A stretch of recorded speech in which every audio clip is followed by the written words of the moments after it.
ನಮಸ್ಕಾರ. ಪ್ರಜಾರಾಜ್ಯ ಕನ್ನಡ ನ್ಯೂಸ್ಗೆ ಸ್ವಾಗತ. ನಾನು ರಾಮಗೌಡ ಪಾಟೀಲ್.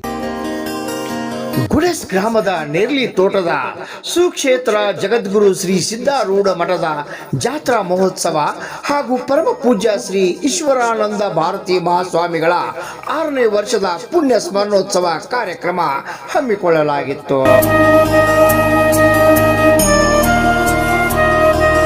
ಗುಡೆಸ್ ಗ್ರಾಮದ ನೀಲಿ ತೋಟದ 14ನೇ ವರ್ಷದ ವಿಶ್ವ ವೇದಾಂತ ಪರಿಷತ್ತು ಜಾತ್ರಾ ಮಹೋತ್ಸವ ಈ ಸರಳ ಸಮಾರಂಭವನ್ನು ಮಾತೋಶ್ರೀ ಶಿವಶರಣೆ ಗೀತಮ್ಮ ತಾಯಿಯವರು ಹಾಗೂ ಪೂಜ್ಯ ಮಠಾಧೀಶರು ಗಣ್ಯರಿಂದ ಕಾರ್ಯಕ್ರಮಕ್ಕೆ ಚಾಲನೆ. ಇದೇ ವೇಳೆ ಪೂಜ್ಯ ಶ್ರೀಗಳು ಗುಡಸ್ ನೇರ್ಲಿ ತೋಟದ ಸಿದ್ಧಾರೂಢ ಮಠದ ಸದ್ಭಕ್ತ ಮಂಡಳಿ ಹಾಗೂ ಗಣ್ಯರು ಮಾತನಾಡಿ, ಗುಡಸ್ ಗ್ರಾಮದ ನೇರ್ಲಿ ತೋಟದ ಭಕ್ತರ ಸಮಾಗಮ, ಅಪಾರ ಸಂಖ್ಯೆ ಭಕ್ತರು ಮತ್ತು ಆರಾಧಕರ ಪಾಲಿಗೆ ಸಿದ್ಧಾರೂಢರು ಆರಾಧ್ಯ ದೇವರು. ತಪಸ್ವಿಯಾಗಿ ಬದುಕಿನ ಸಿದ್ಧಾರೂಢರು ಲೋಕ ಸಂಚಾರ ಕೈಗೊಂಡು ಕೊನೆಗೆ ನೆಲೆ ನಿಂತಿದ್ದು ಹುಬ್ಬಳ್ಳಿಯಲ್ಲಿ. ಭೇಟಿಯಾದವರಿಗೆಲ್ಲ ಮಾರ್ಗದರ್ಶನರಾದರು, ಜ್ಞಾನ ದಾಸೋಹ ಗುಣಪಡಿಸಿದರು. ಪ್ರಾರ್ಥನೆ ಮೂಲಕ ಶಾಂತಿ ಅಧ್ಯಾತ್ಮದಿಂದ ಬದುಕನ್ನು ಅರ್ಥಪೂರ್ಣ ಮಾಡಿಕೊಳ್ಳುವುದು ಹೇಗೆ ಎಂಬ ಬಗ್ಗೆ ಜನರಿಗೆ ತಿಳಿ ಹೇಳಿದರು. ಎಲ್ಲರನ್ನೂ ಸಮಾನ ದೃಷ್ಟಿಯಿಂದ ನೋಡಿದ ಅವರು ಯಾವತ್ತೂ ಜಾತಿ ತಾರತಮ್ಯ ಮಾಡಲಿಲ್ಲ, ಯಾರನ್ನು ಕೀಳಾಗಿ ಕಾಣಲಿಲ್ಲ. ಸೌಹಾರ್ದ ಮತ್ತು ಸಹಬಾಳ್ವೆ ಬದುಕಿನಿಂದಲೇ ಜಗತ್ತು ಸುಂದರ ಎಂದು ವಿಷಯವನ್ನು ಎಲ್ಲರಿಗೂ ಹೇಳಿದವರು ಸಿದ್ಧಾರೂಢರು. ಸೌಹಾರ್ದ ಮತ್ತು ಸಹಬಾಳ್ವೆ ಬದುಕಿನಿಂದಲೇ ಜಗತ್ತು ಸುಂದರ. ನಿತ್ಯ ಜರುಗುವ ಧಾರ್ಮಿಕ ಕಾರ್ಯಕ್ರಮಗಳು, ನಂಬಿದ ಜನರ ಕಷ್ಟಗಳನ್ನು ಹೋಗಲಾಡಿಸಿದ ಶ್ರೀಗಳು ಅವರ ಬಾಳು ಬೆಳಗಿದವರು. ಪಂಚಾಕ್ಷರಿ ಮಂತ್ರವನ್ನು ಬಹಿರಂಗವಾಗಿ ಪಠಿಸಲು ಜನರಿಗೆ ಪ್ರೇರಣೆ ನೀಡಿದವರು ಸಿದ್ಧಾರೂಢರು. ಸಿದ್ಧಾರೂಢ ಸ್ವಾಮಿಗಳು ತಮ್ಮ ಆಚಾರ ವಿಚಾರ ಮತ್ತು ನಡತೆಗಳಿಂದ ಭಕ್ತರಿಗೆ ಸಾಕ್ಷಾತ್ ಶಿವನ ಸ್ವರೂಪವೇ ಆಗಿದ್ದವರು. ಈ ಸಂದರ್ಭದಲ್ಲಿ ಮಾತೋಶ್ರೀ ಶಿವಶರಣೆ ಗೀತಮ್ಮ ತಾಯಿಯವರು, ಶ್ರೀಮಠದ ಮುಖ್ಯ ಕಾರ್ಯಕರ್ತರಾದ ನಿಂಗಪ್ಪ ಅಲಕನೂರಿ, ಈರಪ್ಪ ನೀರ್ಲಿ, ಗಿರಪ್ಪ ನಂದಗಾವಿ, ಬಸವರಾಜ್ ನಾಯ್ಕ್, ಸಿದ್ದಯ್ಯ ಹಿರೇಮಠ್, ಮಲಗೌಡ ನೀರ್ಲಿ, ರುದ್ರಗೌಡ ನೀರ್ಲಿ, ವಿಠ್ಠಲ್ ಕೋತ್ ಸೇರಿದಂತೆ ಸಮಸ್ತ ಸದ್ಭಕ್ತ ಮಂಡಳಿ, ಜಗದ್ಗುರು ಸಿದ್ಧಾರೂಢ ಮಠ, ಗುಡಸ್ ಸುಕ್ಷೇತ್ರ ನೇರ್ಲಿ ತೋಟ ಹಾಗೂ ಗುಡಸ್ ಸುತ್ತಮುತ್ತಲಿನ ಗ್ರಾಮದ ಎಲ್ಲ ಸದ್ಭಕ್ತರು ಈ ಒಂದು ಕಾರ್ಯಕ್ರಮದಲ್ಲಿ ಪಾಲ್ಗೊಂಡಿದ್ರು. ರಾಮಗೌಡ ಪಾಟೀಲ್, ಪ್ರಜಾರಾಜ್ಯ ಕನ್ನಡ ನ್ಯೂಸ್. ಗುಡಸ್ ಗ್ರಾಮದ ನೇರ್ಲಿ ತೋಟದಲ್ಲಿ ಸಿದ್ಧಾರೂಢ ಮಠ ಸ್ಥಾಪನೆ ಆಗಿ ಇಲ್ಲಿಗೆ ಒಂದು 28ರಿಂದ 30 ವರ್ಷ ಆಯಿತು. ಇಲ್ಲಿನ ಸಡ್ಯಾನ್, ಜಂಕ್ಯಾಳ್, ಗುಡಸ್ ಸುತ್ತಮುತ್ತಲಿನ ಹಳ್ಳಿಗಳಿಂದ ಜನರು ಬಂದು ಈ ದೇವಾಲಯಕ್ಕೆ ಸಿದ್ಧಾರೂಢ ಕೃಪಾಶೀರ್ವಾದ ಮಾಡ್ಕೊಳ್ತಾ ಇದ್ದಾರೆ. ಇನ್ನೂ ಹೆಚ್ಚಿಗೆ ಜನ ಬರ್ತಾ ಇದ್ದೀವಿ. ಈಗ ಸಾಧಾರಣ ಈ ಕಟ್ಟಡ ಕಟ್ಟಿ ಒಂದು 10 ವರ್ಷ ಆಯಿತು. ನಮ್ಮ ಅಜ್ಜಾರ ಮೊದಲ ಈಶ್ವರಾನಂದ ಅಪ್ಪಗಳ ಈ ಮಠಕ್ಕೆ ಅಧ್ಯಕ್ಷರವರು, ಸ್ವಾಮೀಜಿಗಳು ಈ ಮಠಕ್ಕೆ ಇದ್ದರು. ಅವರ ಲಿಂಗೈಕ್ಯ ಆದ್ಮೇಲೆ ಈಗ ಗೀತಮ್ ತಾಯಿಯವರಿಗೆ ಅವ್ರ ಮುಂದೆ ನಡೆಸ್ಕೊತಾ ಈ ದೇವಾಲಯವನ್ನು ಹಂಗ ಮುಂದೆ ನಡೆಸ್ಕೊತಾ ಇದ್ದಾರೆ. ಎಲ್ಲರೂ ಭಕ್ತಾದಿಗಳು ನಾವು ಒಂದುಗೂಡಿ ವರ್ಷಕ್ಕೊಮ್ಮೆ ಜಾತ್ರೆ, ಹಬ್ಬ ಹರಿದಿನಗಳನ್ನು ಅತಿ ವಿಜೃಂಭಣೆಯಿಂದ ಈ ದೇವಾಲಯವನ್ನು ಮುನ್ನಡೆಸುತ್ತಾ ಬಂದಿದ್ದೀವಿ. ಮತ್ತು ಇನ್ನೂ ಭಕ್ತರು ಎಲ್ಲ ಸವಲತ್ತು, ಸಹಾಯ ಸಹಕಾರ ಅಥವಾ ಅನ್ನದಾನ ಏನೋ ತನು ಬಣದಿಂದ ಈ ದೇವಾಲಯಕ್ಕೆ ಸಮರ್ಪಣೆ ಮಾಡಿ ಅವರು ಸಿದ್ಧಾರೂಢ ಆಶೀರ್ವಾದ ಪಡಿತಾ ಇದ್ದಾರೆ. ಸಾಕು ಮಾತಾಡಿ. ನೀರ್ಲಿ ತೋಟ ಎಲ್ಲ ಅಗ್ದಿ ಎಲ್ಲಾರು ಕೊಡ್ಕೊಂಡ್ 2 ಜಾತ್ರೆ ಅಗ್ದಿ ಇತ್ರಲ್ಲೇ ಮಾಡ್ತಾವ್ರಿ. ಮತ್ತೆ ಯಾರು ಏನ್ ಬೇಡ್ಕೋತಾರಲ್ಲ ಸಿದ್ಧಾರೂಢ ಅಗದಿ ಚಂದ ಬೇಡಿದ ಕೊಟ್ಟನ್ರಿ. ಮತ್ತು ನಾವು ಶಿವಲಿಂಗ ಮೂರ್ತಿ ನಮ್ಮಲ್ಲಿ ಕರ್ನಾಟಕ ರಾಜ್ಯದಾಗ ಒಟ್ಟ ಆಡಳಿತವಲ್ಲೇ ಐತ್ರಿ. ಮತ್ತು ಯಾರಿಗೆ ಏನು ಬೇಡಿದಲ್ಲ ಅದು ಮಾಡ್ತೀವಿ. ಮತ್ತು ಪ್ರತಿ ತಿಂಗಳ ಅಮಾವಾಸ್ಯೆ ಕಂಟಿನ್ಯೂ ನಾವು 1 ತಿಂಗಳ 1000 ಮಂದಿ ಊಟ ಮಾಡಿಸ್ತೀವಿ. ಮತ್ತು ಪ್ರತಿ ಒಂದು 9 ದಿವಸ ಕಾರ್ಯಕ್ರಮ, ದೇವಿ ಕಾರ್ಯಕ್ರಮ ಇರಲಿ, ಅದನ್ನು ನಿರಂತರ ನಾವು ಅನ್ನದಾನ ಮಾಡ್ತೀವಿ.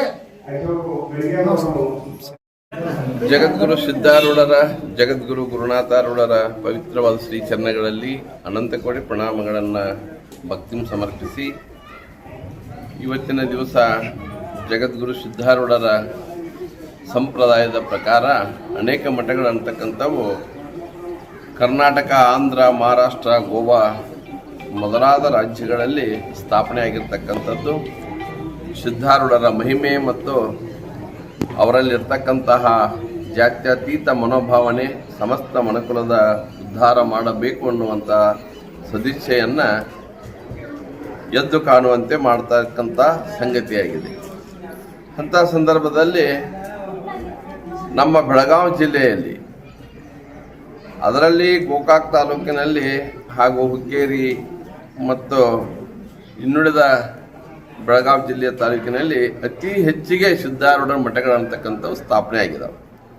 ಸಿದ್ಧಾರೂಢರ ಸಂಚಾರ ಮಾಡತಕ್ಕಂಥ ಸಂದರ್ಭದಲ್ಲಿ ಸಿದ್ದಾಪುರದಿಂದ ಹಾದು ಹೋಗುವಂಥ ಸಂದರ್ಭದಲ್ಲಿ ಈ ಭಾಗದಲ್ಲೆಲ್ಲ ಅವರು ಸಂಚಾರ ಮಾಡಿ ಅವರ ಪಾದ ಸ್ಪರ್ಶದಿಂದ ಅನೇಕ ಮಠಗಳಂತಕ್ಕಂಥವು ಇಲ್ಲಿ ಪ್ರಾರಂಭ ಆಗಿದ್ದಾವೆ.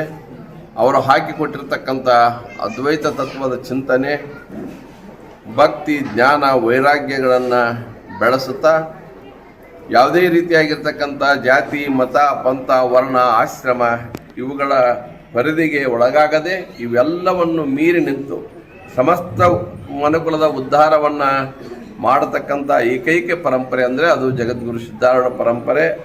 ಆ ಪರಂಪರೆಯಲ್ಲಿ ಬರ್ತಕ್ಕಂಥ ಈ ಗುಡಿಸದ ಒಂದು ನೇರ್ಲಿ ತೋಟದ ಸಿದ್ಧಾರೂಢರ ಶ್ರೀಮಠವು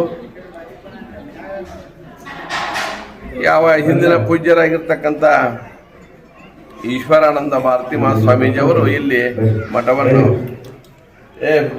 ಮಹಾಸ್ವಾಮೀಜಿಯವರು ಇಲ್ಲಿ ಮಠವನ್ನು ಸ್ಥಾಪಿಸಿ ಇಲ್ಲಿಯೂ ಕೂಡ ಅದೇ ಒಂದು ಸಂಪ್ರದಾಯ, ಅದೇ ಒಂದು ಪರಂಪರೆ ಅಂತಕ್ಕಂಥದ್ದು ಭಾಳ ವಿಶೇಷವಾಗಿ ಜರುಗ್ತಾ ಬಂದಿದೆ. ಅವರು ಸುಮಾರು 5-6 ವರ್ಷಗಳ ಹಿಂದೆ ದೇಹತ್ಯಾಗ ಮಾಡಿದ ನಂತರ ಅವರು ಒಂದು ಪುಣ್ಯಾರಾಧನೆ ನಿಮಿತ್ತ ಮಾಡಿಕೊಂಡು ಪ್ರತಿ ವರ್ಷ ಕಾರ್ಯಕ್ರಮ ಅಂತಕ್ಕಂಥದ್ದು ಬಹಳ ವಿಜೃಂಭಣೆಯಿಂದ ಜರುಗ್ತಾ ಇದ್ದಾವೆ. ಆರೂಢ ಪರಂಪರೆಯ ಅನೇಕ ಜನ ಪೂಜ್ಯರ ಆಗಮನ ಅಂತಕ್ಕಂಥದ್ದು ಆಗ್ತಾ ಇದೆ. ಸಿದ್ಧಾರೂಢ ಸಂಪ್ರದಾಯದಲ್ಲಿ ನಡೆದುಕೊಂಡು ಬಂದಿರತಕ್ಕಂಥ ಯಾವ ಅದ್ವೈತ ವೇದಾಂತಕ್ಕೆ ಸಂಬಂಧಿಸಿರ್ತಕ್ಕಂಥ ವಿಷಯಗಳು ಕೂಡ ಈ ಒಂದು ಉಪನ್ಯಾಸ ಅಂತಕ್ಕಂಥದ್ದು, ವೇದಾಂತ ಪರಿಷತ್ ಅಂತಕ್ಕಂಥದ್ದು ಅವುಗಳ ಮೇಲೆ ಜರುಗ್ತಾ ಇದ್ದಾವೆ. ಈ ಒಂದು ಮಠದ ಉಸ್ತುವಾರಿಯನ್ನು ಪರಮ ಪೂಜ್ಯರಾಗಿರ್ತಕ್ಕಂಥ ಗೀತಾ ಮಾತಾಜಿಯವರು ನೇತೃತ್ವವನ್ನು ವಹಿಸಿಕೊಂಡು ಇಲ್ಲಿಯವರೆಗೆ ಈ ಮಠವನ್ನು ಭಾಳ ಸುಂದರವಾಗಿ ವ್ಯವಸ್ಥಿತವಾಗಿ ನೋಡಿಕೊಂಡು ಹೋಗ್ತಾ ಇದ್ದಾರೆ. ಮೊನ್ನೆ ಸದ್ಗುರುಗಳ ಪುಣ್ಯಾರಾಧನೆ ಅವು ನಿಮಿತ್ತ ಮಾಡಿಕೊಂಡು ಅವರ ಮೂರ್ತಿ ಪ್ರತಿಷ್ಠಾಪನೆ, ಸಿದ್ಧಾರೂಢರ ಮೂರ್ತಿ ಪ್ರತಿಷ್ಠಾಪನೆ ಹಾಗೂ ಶ್ರೀಮಠದ ಉದ್ಘಾಟನೆ, ಪಶುಪತಿನಾಥನ ಮೂರ್ತಿ ಪ್ರತಿಷ್ಠಾಪನೆ ಇವೆಲ್ಲ ಕಾರ್ಯಕ್ರಮಗಳಂತಕ್ಕಂಥವು ಭಾಳ ವಿಜೃಂಭಣೆಯಿಂದ ಜರುಗಿರ್ತಕ್ಕಂಥದ್ದನ್ನು ಕೂಡ ನಾವು ಸ್ಮರಿಸಬಹುದಾಗಿದೆ. ಮುಂಬರುವ ದಿನಗಳಲ್ಲಿಯೂ ಕೂಡ ಈ ಶ್ರೀಮಠವು ಇನ್ನೂ ಹೆಚ್ಚಿನ ಪ್ರಮಾಣದಲ್ಲಿ ಬೆಳೆದು ಈ ಭಾಗದ ಜನರಿಗೆ ಭಕ್ತಿ, ಜ್ಞಾನ, ವೈರಾಗ್ಯವನ್ನು ಬಿತ್ತರಿಸುವುದರೊಂದಿಗೆ ಕೇವಲ ಅದ್ವೈತ ವೇದಾಂತ ಅಂತಕ್ಕಂಥದ್ದು ಶಾಸ್ತ್ರ ಚಿಂತನೆಗೆ, ಗ್ರಂಥಗಳಿಗೆ ಮಾತ್ರ ಸೀಮಿತವಾಗದೆ ಜನಸಾಮಾನ್ಯರ ಮನಸ್ಸಿನಲ್ಲಿ ಬೆಳೆದು ನಾವೆಲ್ಲರೂ ಒಂದು ಅಂತಕ್ಕಂಥ ಭಾವನೆಯನ್ನು ಮೂಡಿಸಬೇಕು. ಜೊತೆಗೆ ಸಹೋದರತ್ವದ ಭಾವನೆಯನ್ನು ಬೆಳೆಸಿ ಈ ಜಾತಿ, ಮತ, ಪಂಥ, ವರ್ಣಗಳು ತಮ್ಮ ತಮ್ಮ ಮನೆಯಲ್ಲಿ ಮಾತ್ರ ಇದ್ದುಕೊಂಡು ಹೊರಗಡೆ ನಾವೆಲ್ಲರೂ ಸಹೋದರರು ಅಂತಕ್ಕಂಥ ಭಾವನೆಯನ್ನು ಬೆಳೆಸಿ ಕೋಮು ಸೌಹಾರ್ದತೆಗೆ ಮತ್ತು ವಿಶ್ವದ ಶಾಂತಿಗೆ ಶ್ರೀಮಠವು ಮುಂದಿನ ದಿನಮಾನಗಳಲ್ಲಿ ಆ ಮಟ್ಟದಲ್ಲಿ ಬೆಳೆದು ಸಮಸ್ತ ಮನುಕುಲಕ್ಕೆ ನೆಮ್ಮದಿಯನ್ನು ನೀಡ್ತದೆ ಅಂತಕ್ಕಂಥ ಮಾತನ್ನು ಈ ಸಂದರ್ಭದಲ್ಲಿ ಹೇಳಲಿಕ್ಕೆ ನಾನು ಇಷ್ಟಪಡ್ತೇನೆ.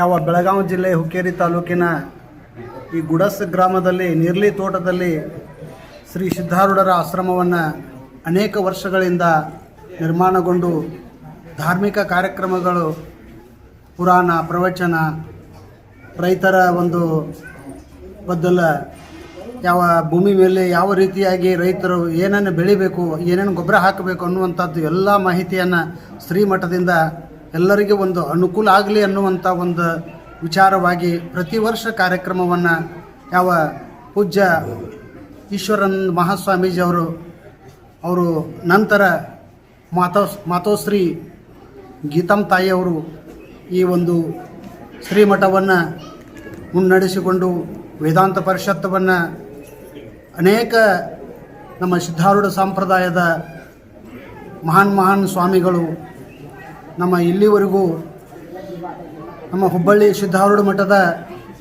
ಧರ್ಮದರ್ಶಿಗಳಾಗಿರುವಂಥ ಅವರು ಶ್ಯಾಮಾನಂದ ಪೂಜಾರಿ ಅವರು ಬಹಳ ವಿಸ್ತಾರವಾಗಿ ಮಾತಾಡಿದರು. ಮಾತಷ್ಟು ಅಲ್ಲಾರದೆ ಅವರ ಕೃತಿ ಸಹಿತ ಸಿದ್ಧಾರೂಢರ ಬದ್ದಲ್ಲ, ಅವರು ಬಹುಶಃ ಒಂದೊಂದು ರೋಮ ಸಹಿತ ಸಿದ್ಧಾರೂಢ ಅಂತವೇನೋ ಅನ್ನುವಂಥ ಒಂದು ಸ್ಥಿತಿಯಲ್ಲಿ ಅವರು ಆ ಸದ್ಗುರುವಿನ ಸೇವೆಯಲ್ಲಿ ನಿರಂತರವಾಗಿ ತೊಡಗುತ್ತಿದ್ದಾರೆ. ಅಂಥವರು ಸಹಿತ ಇವತ್ತು 2 ದಿವಸ ಎಲ್ಲ ತಮ್ಮ ಕೆಲಸಗಳನ್ನು ಬಿಟ್ಟು ಅನೇಕ ಸ್ವಾಮೀಜಿಯವರು ಈ ವೇದಾಂತ ಆಶ್ರಮಕ್ಕೆ ಬಂದ ಅನೇಕವಾದಂಥ ಇವತ್ತಿನ ರೈತರ, ವಿಶೇಷವಾಗಿ ರೈತರ ಒಂದು ಚರ್ಚೆ, ರೈತರಿಗೆ ಅನುಕೂಲ ಆಗುವಂಥ ಕೆಲವೊಂದಿಷ್ಟು ವಿಷಯಗಳನ್ನು ಚರ್ಚೆ ಮಾಡುವಂಥ ಒಂದು ಕಾರ್ಯಕ್ರಮ. ಅದರ ಜೊತೆಗೆ ಅನೇಕ ಮಹಾತ್ಮರಿಂದ ವೇದಾಂತ ಪರಿಷತ್ತ, ಮಹಾಪ್ರಸಾದ, ಇನ್ನೂ ಅನೇಕ ಕಾರ್ಯಕ್ರಮಗಳು ನಡೀತಾ ಇದ್ದಾವೆ. ಇದು ಎಲ್ಲವೂ ರೈತರು ಹಾಗೂ ಸದ್ಭಕ್ತರು ಇದನ್ನು ಅನುಕೂಲ ಮಾಡಿಕೊಂಡು ತಾವು ಸದುಪಯೋಗ ಪಡಿಬೇಕು ಅಂತ ನನ್ನ 2 ಮಾತುಗಳು. ಮನವನೆಯೊಳು ಜನಿಸಿ ಬಂದೆ ಕಾಮರಹಿತ ಸುಖ ಶಾಂತಿಯ ತಂದೆ ಶ್ಯಾಮನಂತೆ ನೀ ಪರದೊಳು ಮುಂದೆ ಮಮಕಾರವಣಿ ಬೇಗನೆ ಕೊಂದೆ ಜಯ ಗುರು